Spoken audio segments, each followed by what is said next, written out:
चलिए अब आप लोग शांत हो जाइए सब लोग, अब पूरा फोकस करिएगा यहाँ। देखिए आज से आप लोग लूसेंट है ना, लूसेंट का जो है पेज नंबर 1 से स्टार्ट किया जाएगा। और आप कितने लोगों के पास लूसेंट है घर पे? जिसके पास नहीं है लूसेंट खरीद लीजिए, ठीक है। और आप लोग डेली एक एक पेज पढ़ के आइएगा। देखिए जिनके पास पुराना भी लूसेंट होगा तो मैं देख लीजिएगा 474 पेज होना चाहिए, नया वाला में 474 पेज है, ठीक है। और बाकी जिनके पास पुराना उसमें पेज की संख्या कुछ कम है, तो पेज की संख्या कम होने का रीज़न है कि कुछ कुछ जो नया आया है उसमें नया ऐड हुआ है, ठीक है। तो सब लोग नया रखिएगा। तो आज हम लोग ये स्टार्ट करेंगे, जिसमें पेज नंबर 1 को घर जाके एक बार पढ़ लीजिएगा। पढ़ने के बाद और यहाँ शॉर्ट नोट्स भी बनवाएंगे, ठीक है। उसके बाद शॉर्ट नोट्स को देखिएगा तो बहुत अच्छे से समझ में आ जाएगा, ठीक है। तो देखिए पेज नंबर 1 से कुछ हम शॉर्ट नोट्स तैयार किए हैं, ठीक है। इससे आपको इतना इसको आसान कर दिए कि आप लोग को पढ़ने में थोड़ा आसानी हो जाएगा।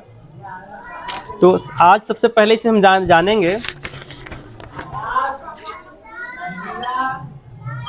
भारत का इतिहास।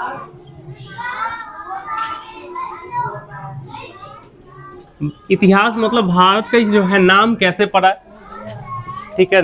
इसमें नामकरण भी देखेंगे कि क्या भारतवर्ष, जम्बूद्वीप, इस तरह से 3 4 5 नाम है, पता है आप लोग को। तो कौन ये सब नाम कैसे पड़ा उसको भी देखेंगे, ठीक है। इससे हम 2 चीज को फोकस करेंगे, परिचय और नामकरण इसका, ठीक है। देखिए आप लोग सबको पता होगा कि उत्तर में हिमालय से लेकर दक्षिण में समुद्र तक, मतलब कन्याकुमारी तक जो फैला उपमहाद्वीप है, ये हमारा क्या है? भारत है। भारत का फैलाव जो है उत्तर में हिमालय से लेकर के दक्षिण में समुद्र तक, यानी कि कन्याकुमारी तक, ये जो फैला हुआ है हमारा भारत है, ठीक है। इसको लिखिएगा आप लोग, लिख लीजिए, हेडिंग लगाइए, भारत का इतिहास, परिचय तथा नामकरण। लिखिएगा उत्तर में हिमालय से लेकर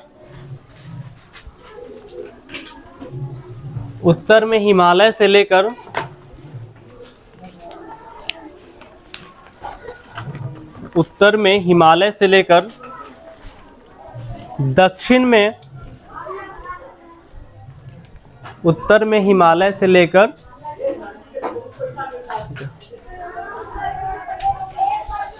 उत्तर में हिमालय से लेकर बोर्ड पे लिखना पड़ेगा कि लिख लीजिएगा? हाँ लिखिए, उत्तर में हिमालय से लेकर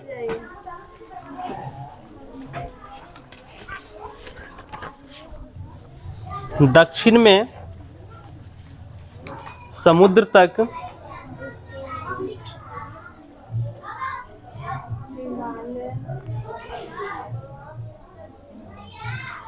उत्तर में हिमालय से लेकर दक्षिण में समुद्र तक, वहां ब्रैकेट में डालिए कन्याकुमारी तक,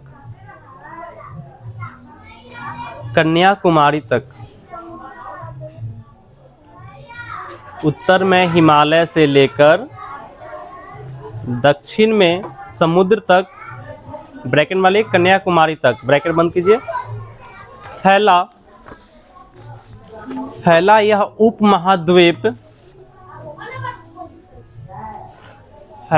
उपमहाद्वीप भारतवर्ष के नाम से जाना जाता है। भारतवर्ष के नाम से जाना जाता है,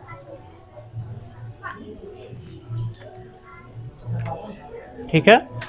अब आइए इसको नामकरण की ओर चलते हैं, हम लोग देखते हैं।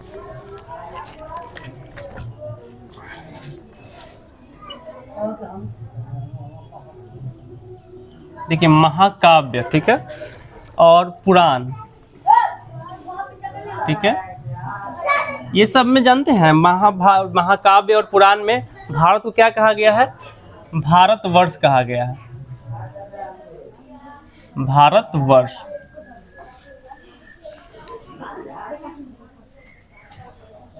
ठीक है। और ये भारतवर्ष जो है ना, सबसे पहले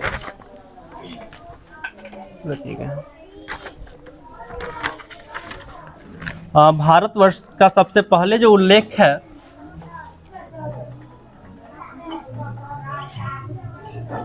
सबसे पहले उल्लेख कहाँ हुआ मिला है, जिसका उल्लेख हाथी गुम्फा अभिलेख में मिला है। ठीक है, हाथी गुम्फा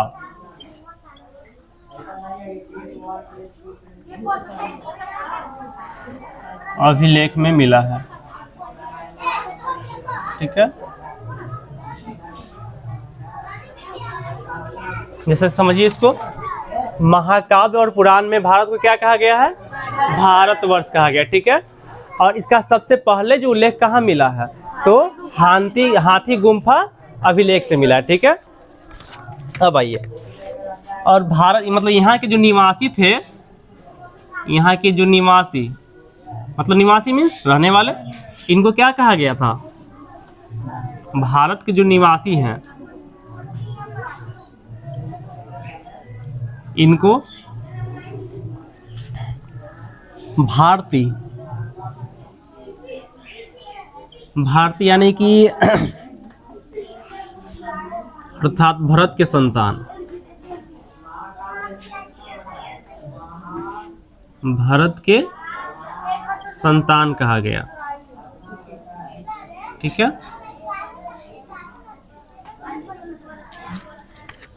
भारतवर्ष का जो नाम है, इसका सबसे पहले उल्लेख कहाँ मिला, हाथी गुम्फा अभिलेख से मिला है। और यहाँ के जो निवासी हैं उनको क्या कहा गया, भारतीय, मतलब कि भरत के संतान कहा गया। ठीक है, अब आगे आइए, एक नाम तो देख लिए, अब दूसरा नाम थोड़ा देखिएगा।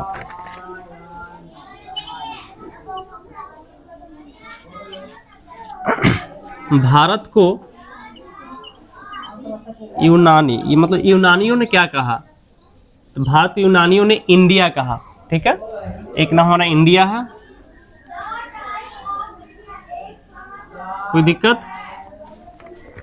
और इस भारत के दो अन्य नाम भी हैं,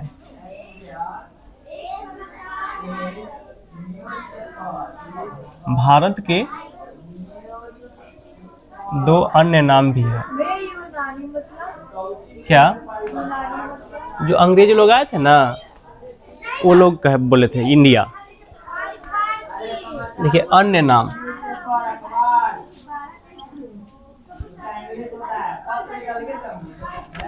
देखिए इसमें एक नाम है जम्बू द्वीप,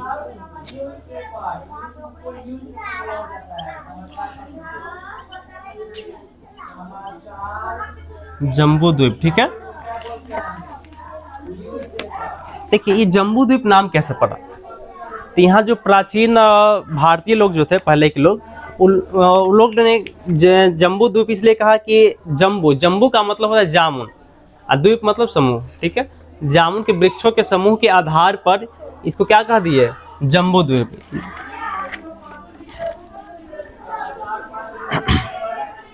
यहाँ लिख लीजिएगा,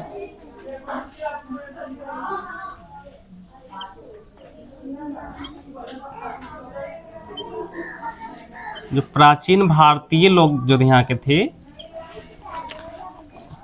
वो अपने देश को क्या किए,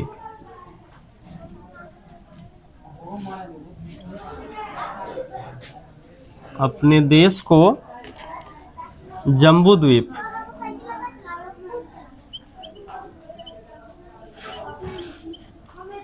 जम्बू द्वीप मतलब अर्थात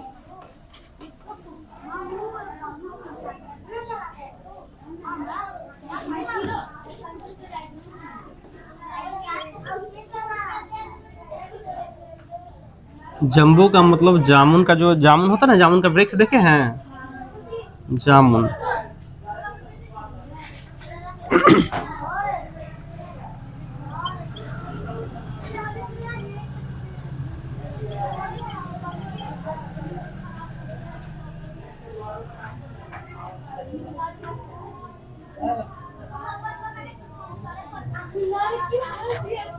ये जामुन के वृक्षों के आधार पर यहाँ के लोग जम्बू द्वीप इसका नाम रख दिए। ठीक है, हम लोग कितने नाम देख लिए, एक भारतवर्ष, दूसरा इंडिया, और तीसरा जम्बू द्वीप। एक और नाम इसका है आर्यावर्त।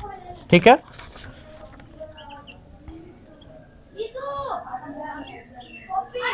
आर्यावर्त। ये नाम कैसे पड़ा जी, इसको यहाँ देखते हैं। क्योंकि भारत में जो है ना आर्य लोग आए थे, बाहर से लोग, कुछ लोग आए थे, इनको आर्य लोग हम लोग कहते हैं। तो वही लोग, आर्य लोग आए थे बाहर से, उन्हीं के नाम पे, हाँ उन्हीं के नाम पर क्या पड़ गया, आर्यावर्त पड़ गया।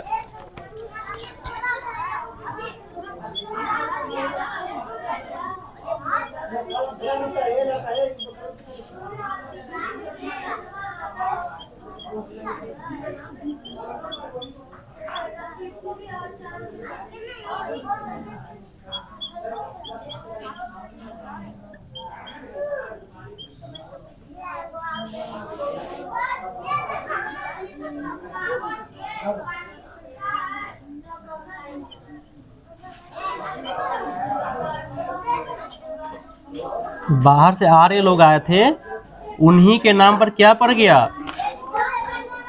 आर्यावर्त। आपने कितने नाम देख लिए, भारतवर्ष देख लिया, इंडिया देख लिया, क्यों पड़ा नाम, उसके बाद जम्बूद्वीप कैसे नाम पड़ गया, फिर आर्यावर्त नाम कैसे पड़ा, देख लिया। ठीक है, अब थोड़ा आगे बढ़ते हैं। आगे आइए, एक और नाम यहाँ देख लेते हैं। देखिए यहाँ हम लिख रहे हैं, भारत को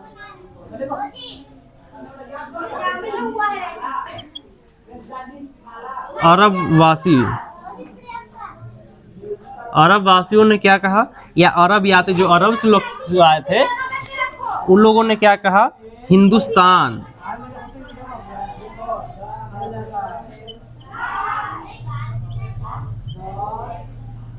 उन लोगों ने हिंदुस्तान कहा। अच्छा हिंदुस्तान, एक वहाँ सिंधु नदी के नाम सुने हैं।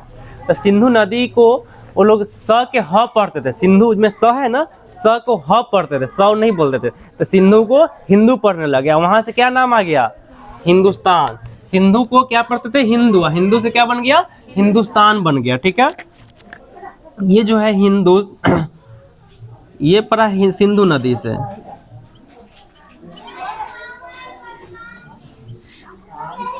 ये नाम सिंधु नदी से पढ़ा है, क्यों, क्योंकि सिंधु के वो लोग क्या पढ़ते थे, हिंदू पढ़ते थे, यही चलते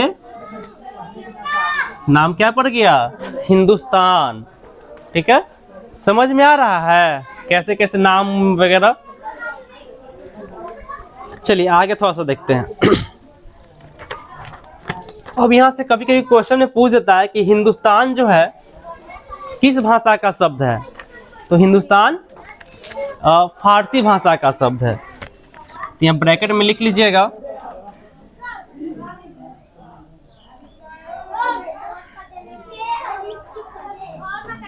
ये फारसी शब्द है। पूछता है कि हिंदुस्तान जो किस भाषा का शब्द है, तो कौन सा शब्द है जी, फारसी शब्द है। ठीक है, अब कभी कभी ये इंडिया ही पूछता है, इंडिया कौन से भाषा का है, ग्रीक, ये ग्रीक भाषा का शब्द है। ठीक है, ग्रीक शब्द है। यहाँ तक कोई दिक्कत नहीं। चलिए आगे देखिए, अब क्या हुआ, इतना के बाद हमारा भारत का जो है इसको बंटवारा कर दिया गया, मतलब दो हिस्सों में। कैसे, देखिए जरा। सपोज डेट हमारा ये भारत है, तो ऊपर जो नॉर्थ यानी कि नॉर्थ मीन्स उत्तर, जो उत्तर है, उत्तर में लोग कौन से लोग थे, इंडो यूरोपीय परिवार की जो भाषा बोलने वाले लोग थे, उनको उत्तर में रख दिया गया।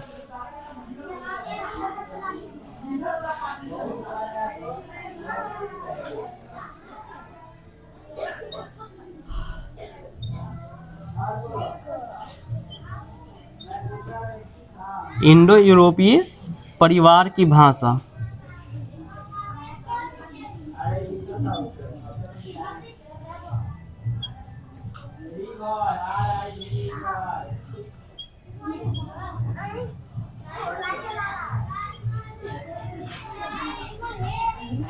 और नीचे हमारा हो गया साउथ। जो साउथ है, साउथ मीन्स दक्षिण।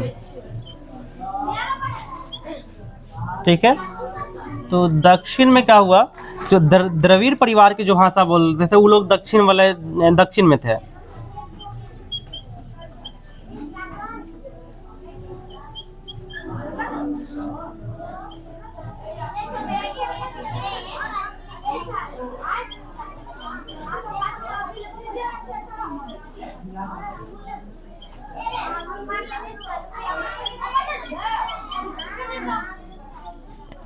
ठीक है। द्रविड़ परिवार के जो भाषाएं बोलते थे वो हमारे क्या थे, दक्षिण में थे। इंडो यूरोपीय परिवार की जो भाषाएं बोलते थे वो उत्तर में थे। ठीक है, यहाँ तक इसको बढ़िया से देखिए एक बार।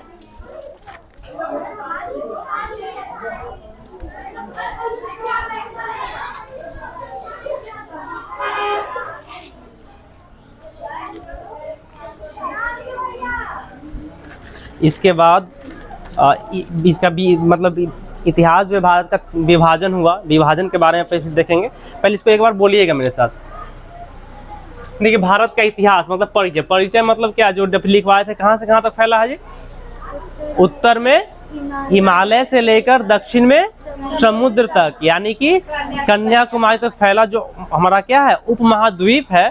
मतलब ऐसे भी बोल सकते हैं, उत्तर में हिमालय से लेकर दक्षिण में समुद्र तक जो कुछ भी है, जो हम लोग दिख रहा है, सब क्या है, भारत है। वो सब भारतवर्ष है, उसको भारतवर्ष के नाम से जाना जाता है। तो हमारा जो भारतवर्ष है, भारतवर्ष कैसे नाम पड़ा जी? महाकाव्य और पुराण में क्या नाम उल्लेख है? भारतवर्ष। ठीक है, कोई दिक्कत? लेकिन इसका सबसे पहले उल्लेख कहाँ पर मिला है?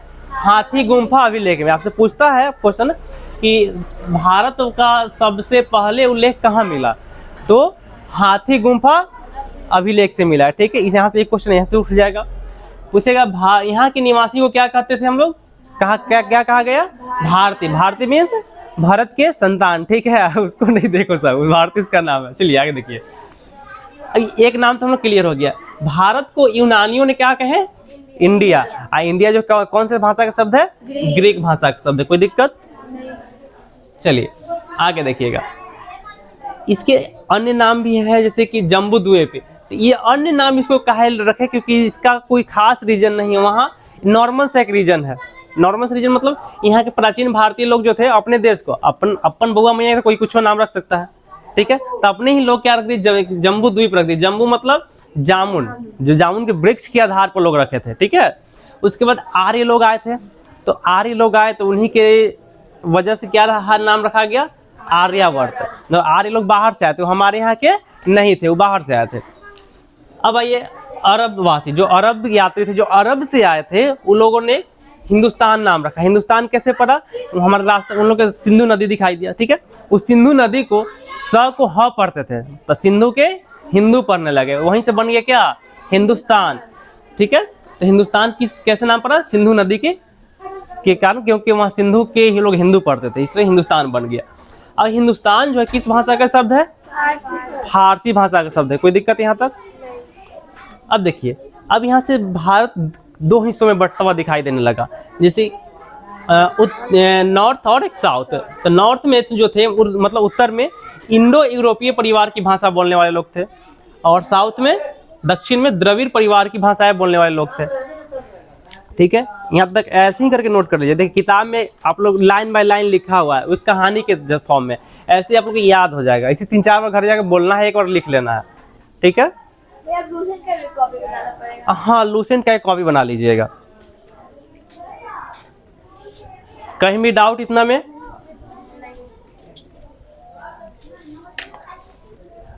आप लोग ऐसे ही बबल्स बना करके ना थोड़ा लिखिएगा, थोड़ा रिवीजन करने में आसान होगा। ये देखिए क्या है? हाँ,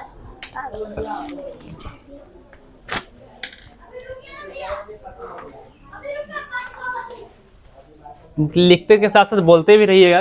भारत का सबसे पहले उल्लेख कहाँ से मिल रहा है हम लोग को? हाँ, हाथी गुम्फा अभिलेख से।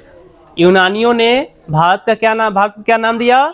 इंडिया। ठीक है, और अरब वासियों ने हिंदुस्तान। हिंदुस्तान नाम कैसे पड़ा जी? हाँ, सिंधु को लोग हिंदू पढ़ते थे, इसलिए नाम पड़ गया हिंदुस्तान। और हिंदुस्तान किस भाषा का शब्द है? फारसी भाषा का शब्द है। ठीक है, बाहर से हम लोग के यहाँ क्या कौन आए थे? आर्य लोग, इसलिए क्या पड़ गया नाम? आर्यावर्त। ठीक है,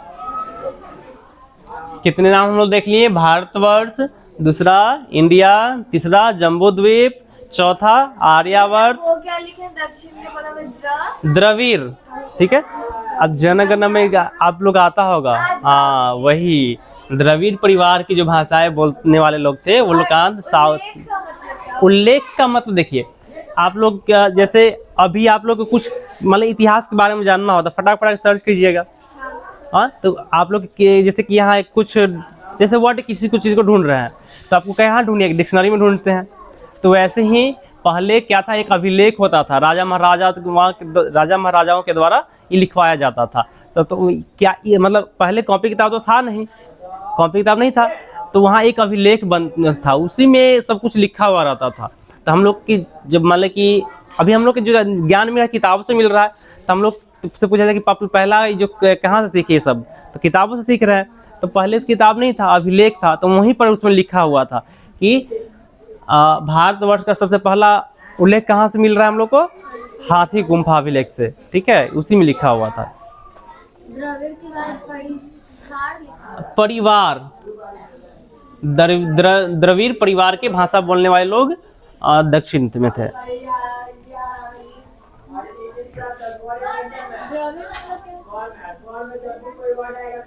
ये मतलब कि भाषा बोलने वाले के परिवार थे।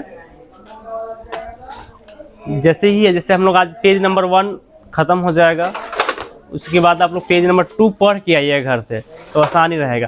तो पेज नंबर 1 देखिए, हम लोग एक लाइन जो बुक में है ना, वो हमारा आज ख़त्म हो जाएगा। जैसे कि देखिए, ये आज हम लोग इतना लेके चले, इतना कवर करेंगे, क्योंकि हम लोग इतना कवर हो गया, बस इतना और बाकी है। इतना ही आप लोग के देखिए बुक में इतना है, और इतना सा में ये कवर हो गया, पूरा कवर हो गया, खाली ये बाकी है। इतना ही आज करेंगे, ये अगले क्लास में ये करेंगे, क्योंकि एक पर एक समझ में भी तो आना चाहिए। लूसेंट थोड़ा टफ पड़ता है। हाँ, वो लाइन पूरा पढ़ के आएगा। मिटा दे इसको, नहीं अब इसको मिटा दे, अभी और लिखना है थोड़ा सा, जल्दी से नोट कीजिए।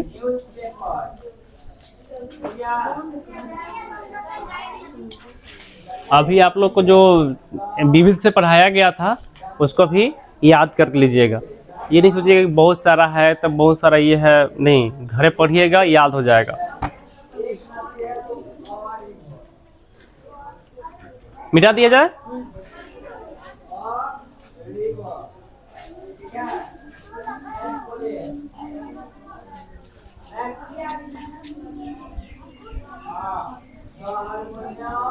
बोर्ड पे राइटिंग बनने लगा है ना।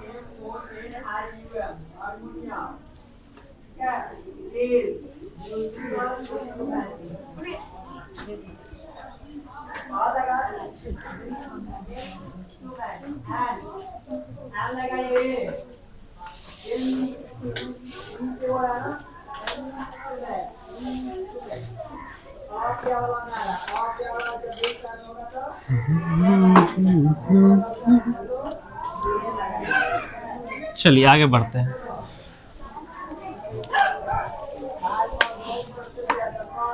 देखिए, भारत का इतिहास का विभाजन देखेंगे, ठीक है। अगला हेडिंग लगाइएगा, भारत के इतिहास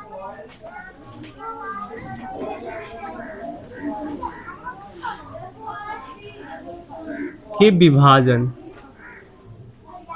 ठीक है।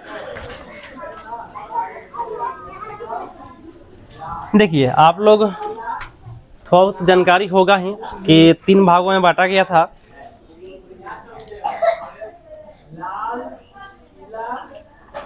एक है प्राचीन,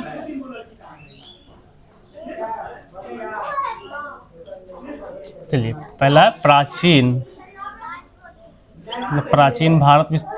दूसरा है मध्यकालीन,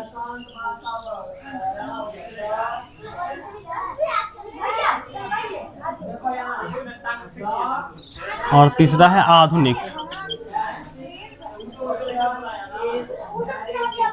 ठीक है।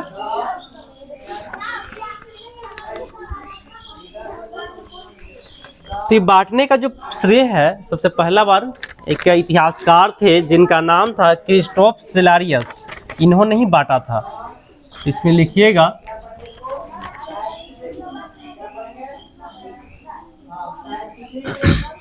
जो बांटने का श्रेय है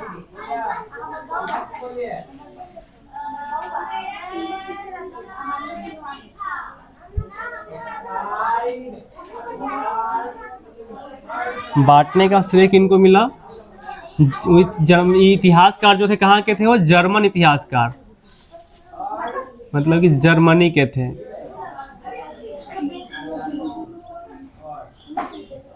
ठीक है, ये जर्मन इतिहासकार थे जिनका नाम क्या था?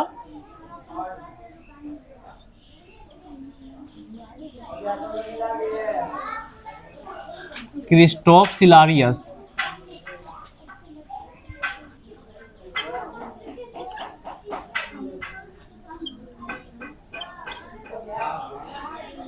ठीक है, और कब हुआ था? 1638 से 1707 ईस्वी। ठीक है, देखिए भारत का इतिहास जो हम 3 भागों में बांटकर पढ़ते हैं। पहला है बांटा गया प्राचीन भारत, दूसरा मध्यकालीन भारत और तीसरा आधुनिक भारत। ठीक है, इसमें ये बांटने का जो श्रेय है किनको गया? जर्मन इतिहासकार क्रिस्टोफ सिलारियस को 1638 से 1707 ईस्वी तक ये बट गया था। ठीक है, अब आ गया ये। इसमें सबसे पहले क्या पढ़ेंगे हम लोग जी? प्राचीन भारत को हम लोग देखेंगे। ठीक है, देखिए प्राचीन भारत। ठीक है, तो प्राचीन भारत को जानने के लिए कुछ ना कुछ तो स्रोत होगा जी, किसी न किसी स्रोत से ही जाने होंगे। प्राचीन भारत हम लोग कैसे जाने? स्रोत होगा कुछ ना कुछ। अब देखिए, तो अब इसमें हेडिंग लगाएंगे हम लोग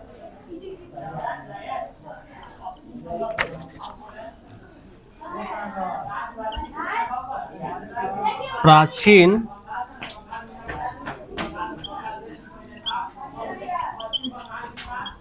भारतीय इतिहास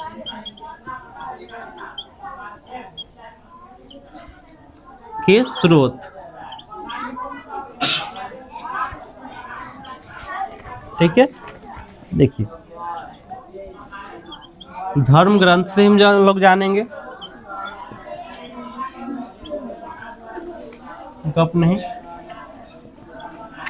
ऐतिहासिक ग्रंथ,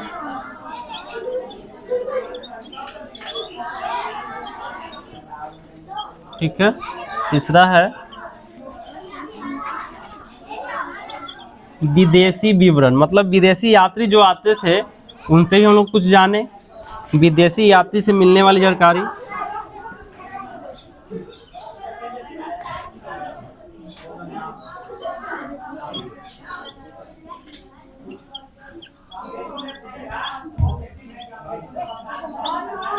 विदेशी यात्रियों से मिलने वाली जानकारी, मतलब समझ रहे हैं कि प्राचीन भारत इतिहास किस तरह से हम लोग जान पा रहे हैं। तो धर्म ग्रंथ से जानेंगे हम लोग, ऐतिहासिक ग्रंथ, विदेशी यात्रियों से मिलने वाली जो जानकारी है, फिर पुरातत्व संबंधी जानकारी, जो साक्ष्य है। एक एक करके चारों को बढ़िया से हम समझेंगे। ठीक है, तो अब आइए थोड़ा सा देखते हैं कि धर्म ग्रंथ से हम लोग जानते हैं प्राचीन भारत को। तो सबसे हमारा जो धर्म ग्रंथ है क्या है जी, पता है आप लोग को? आइए, वो वेद है। वेद के नाम सुने हैं? ठीक है, ये क्या है हमारा? सबसे प्राचीन धर्म ग्रंथ है। ठीक है, चलिए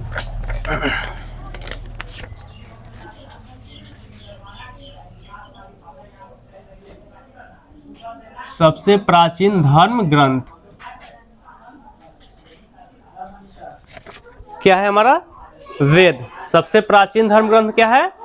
वेद है। ठीक है, इसके संकलनकर्ता भी थे। संकलनकर्ता संकलनकर्ता कौन है? महर्षि कृष्णद्वैपायन वेद व्यास।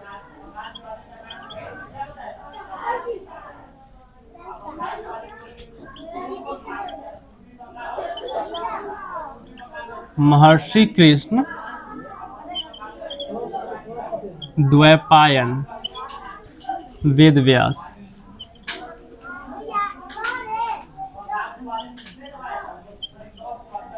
ठीक है।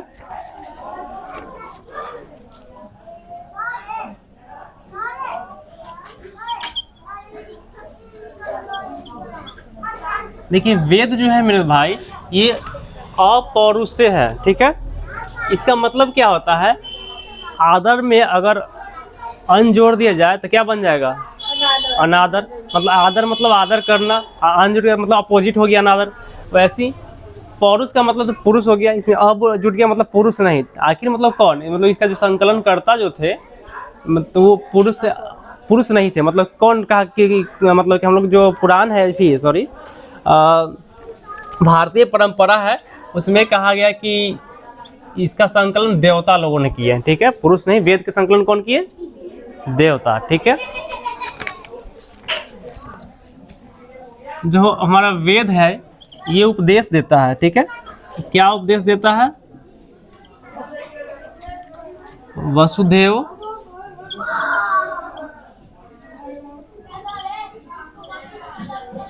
कुटुंबकम।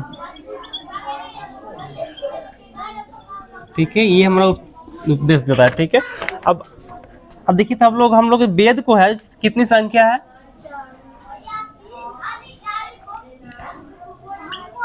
वेद का जो संख्या है कितना है? 4 है। ठीक है, और इसमें से पहला जो है ऋग्वेद।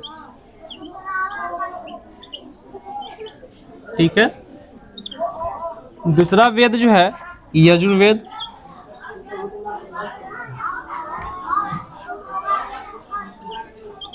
यजुर्वेद और तीसरा है सामवेद। और चौथा हम लोग का जो वेद है अथर्ववेद।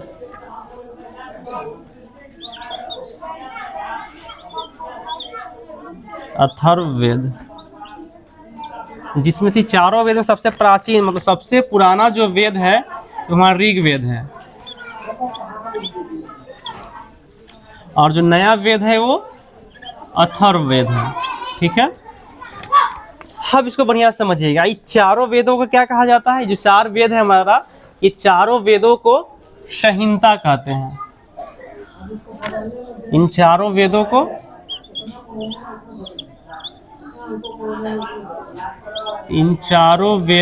को क्या कहते हैं? संहिता कहते हैं।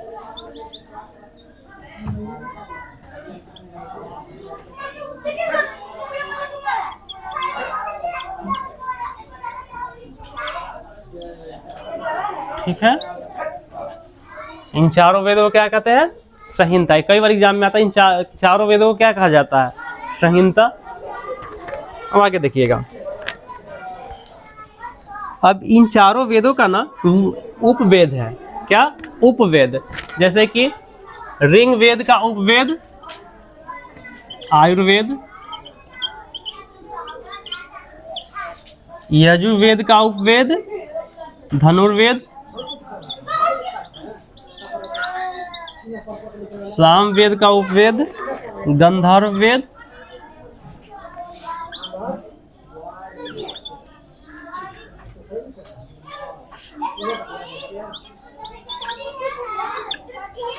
और अथर्ववेद का जो उपवेद है वो शिल्पवेद है।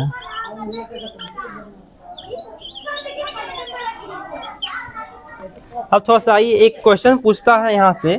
जो हम लोग का वेद है 4 गो, ऋग्वेद, यजुर्वेद, सामवेद, अथर्ववेद, 3 से अगर अथर्ववेद को हम छोड़ देते हैं, ध्यान सुनिएगा, अथर्ववेद को अगर हम छोड़ देते हैं तो ये जो 3 वेद बच गया, ये 3 वेद बच गया, ये तीनों वेदों को क्या कहा गया है? वेद त्रयी कहा गया है। वेद त्रयी कहा गया है। ठीक है, मतलब कि अथर्ववेद को छोड़ करके जो शुरू के 3 वेद होते हैं उनको क्या कहते हैं? वेद त्रयी कहते हैं। इसको यहाँ लिखना पड़ेगा, समझ जाइएगा। लिख देते हैं अथर्ववेद को छोड़कर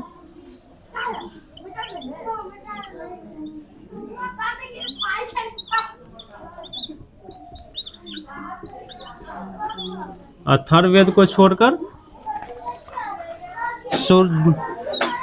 जो शुरू के 3 वेद हैं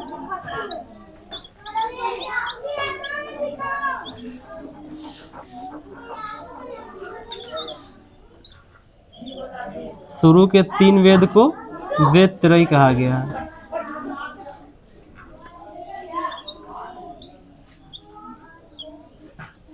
ठीक है, यहाँ तक नोट कीजिए। देखिए भारत के जो इतिहास है उसको विभाजन किया गया 3 भागों में, प्राचीन भारत, मध्यकालीन भारत, आधुनिक भारत। ठीक है, जिसमें प्राचीन भारत को थोड़ा समझने का प्रयास कीजिए। इसको स्रोत होगा जानने का, है ना?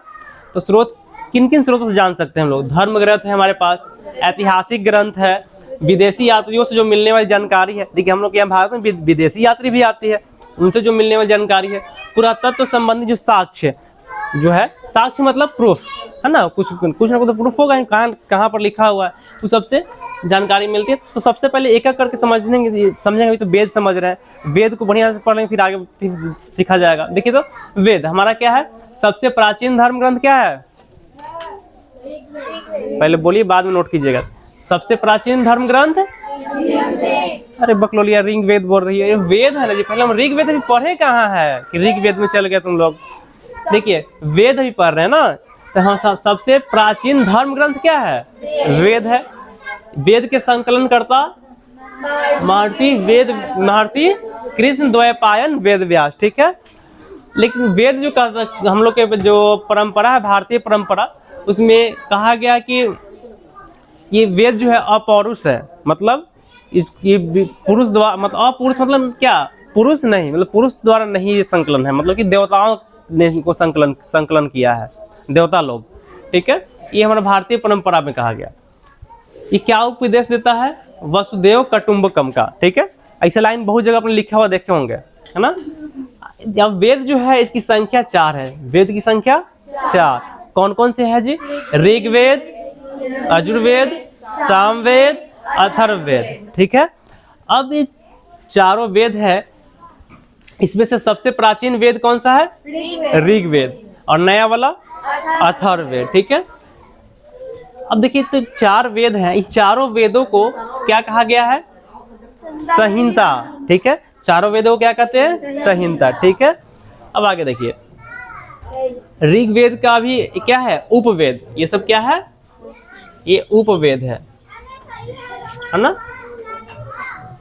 तो ऋग्वेद का उपवेद क्या है? आयुर्वेद, यजुर्वेद का धनुर्वेद, सामवेद का गंधर्ववेद, और अथर्ववेद का शिल्पवेद। ठीक है, इन चारों वेदों में से जो लास्ट का जो हम लोग का है नया वाला जो अथर्ववेद, अथर्ववेद को छोड़कर जो शुरू के 3 वेद है उनको क्या कहा गया है? वेद त्रयी कहा गया। ठीक है, इसमें से कुछ ये वाला लाइन और ये जो उपवेद वाला है आप लोग को लुसेंट में नहीं मिलेगा, लेकिन यहाँ से रिलेटेड था तो हम बता दिए। तो आज लुसेंट में यहीं तक रखेंगे, घर जाके वह किताब से पढ़ लीजिएगा। ठीक है, पढ़ने के बाद इस तरह शॉर्ट नोट्स के टाइप से 2-3 बार लिख लीजिएगा, बस आपको कंप्लीट, कुछ और करने की जरूरत नहीं है। तो लुसेंट में आज के लिए इतना ही रखेंगे।